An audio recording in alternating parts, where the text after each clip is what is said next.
یا مہدی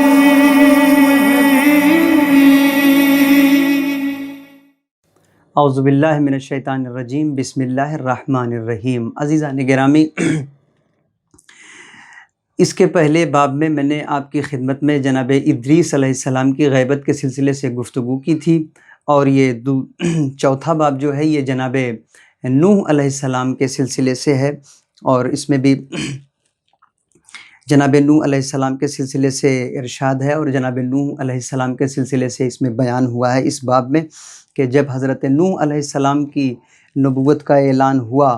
اور ان کے شیعوں کو یقین ہو گیا، یا ان کے چاہنے والے جو تھے ان کو جب یہ یقین ہو گیا کہ نجات کا وقت بالکل قریب ہے، یہ الگ بات ہے کہ مصیبتیں اور بڑھتی گئیں، شدید تر ہوتی گئیں، اور ذہنی دباؤ اور مشکلات میں اضافہ ہوتا گیا، اور کفار جو ہے طرح طرح کے الزامات خود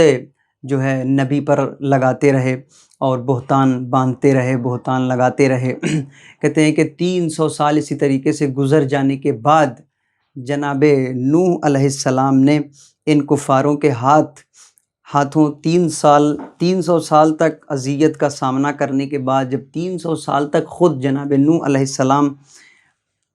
کو باقاعدہ طور پر پریشان کیا گیا اور پریشانیوں میں ڈالا گیا، تو اس کے بعد جناب نوح علیہ السلام نے بد دعا کرنے کا فیصلہ کیا۔ لیکن کہتے ہیں کہ اس جگہ پر خود فرشتے آئے، اور آسمان سے فرشتے نازل ہوئے اور آ کر کے جناب نوح علیہ السلام کو اس بد دعا سے روکا، اور ان سے اس بد دعا کو ٹالنے کے لیے کہا۔ ایسا 2 مرتبہ ہوا، 2 مرتبہ جناب نوح علیہ السلام نے بد دعا کرنے کا فیصلہ کیا، اور دونوں مرتبہ فرشتے آئے، اور فرشتے آ کر کے خود جناب نوح علیہ السلام سے بد دعا کو ٹالنے کے لیے کہا، اور دونوں مرتبہ جناب نوح علیہ السلام نے بد دعا کو ان کے فرشتوں کے کہنے پر راضی ہو گئے، اور انہوں نے بد دعا نہیں کی۔ کہتے ہیں کہ یہ جب راضی ہو گئے اور انہوں نے بد دعا نہیں کیا، اور اس کے بعد جو ہے یہ پریشانی میں مبتلا رہے،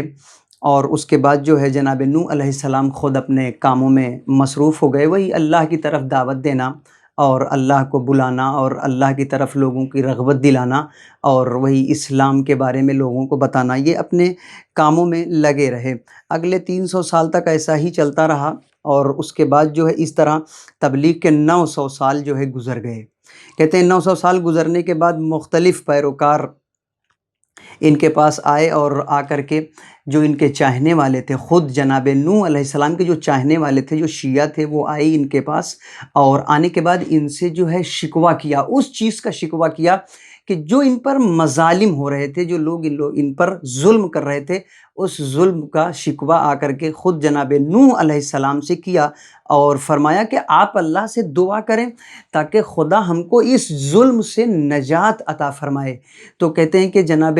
نوح علیہ السلام نے ان کی بات کو مان لیا، اور بارگاہ خداوندی میں ان کے لیے دعا گو ہوئے۔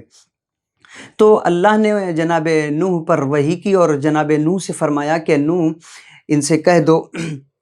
جناب جبرائیل آئے، اور آنے کے بعد جناب نوح سے فرمایا کہ یا نبی اللہ، آپ ان سے کہہ دیجئے کہ یہ کھجوریں کھائیں، اور ان کھجوروں کے بیج کو یہ بوئیں، زمین میں ڈالیں، اور انتظار کریں اس وقت تک کہ جب یہ تناور درخت ہو جائے اور اس میں جو ہے پھل آ جائے۔ جب تک پھل نہ آ جائے اس وقت تک انتظار کریں، جب پھل آ جائے گا تو میں انہیں نجات عطا کر دوں گا۔ کہتے ہیں کہ جناب نوح علیہ السلام بہت خوش ہوئے، انہوں نے اللہ کی حمد و ثنا کی، اور اللہ کا شکر ادا کیا، اور خود آ کر کے اپنے چاہنے والوں کو یہ ساری چیزیں انہوں نے بتائیں۔ تو کہتے ہیں کہ اب لوگوں نے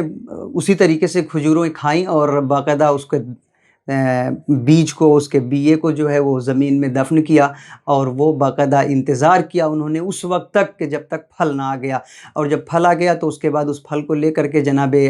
نوح علیہ السلام کے پاس آئے، اور آنے کے بعد فرمایا کہ یہ پھل آ گیا ہے، اب اللہ نے جو وعدہ کیا ہے اور آپ سے، اور آپ نے جو ہم سے وعدہ کیا ہے، اس وعدے کو وفا کریں، اس وعدے کو پورا کریں۔ کہتے ہیں جناب نوح علیہ السلام گئے، اور جانے کے بعد دوبارہ انہوں نے بارگاہ خداوندی میں عرض کیا، تو دوبارہ اسی طریقے سے خدا نے پھر ان سے جناب نوح علیہ السلام سے فرمایا، جبرائیل آئے اور آ کر کے پھر فرمایا ان سے کہ آپ جائیں، جا کر کے ان سے کہیں کہ دوبارہ یہ وہ کھجوریں کھائیں اور اس کے بعد اس کے بیج کو جو ہے دفن کریں، اور جب انتظار کریں کہ یہ درخت ہو اور اس میں پھل آئے۔ تو کہتے ہیں کہ اب یہاں پر لوگ جو ہے بہت بے چین ہوئے، بہت پریشان ہوئے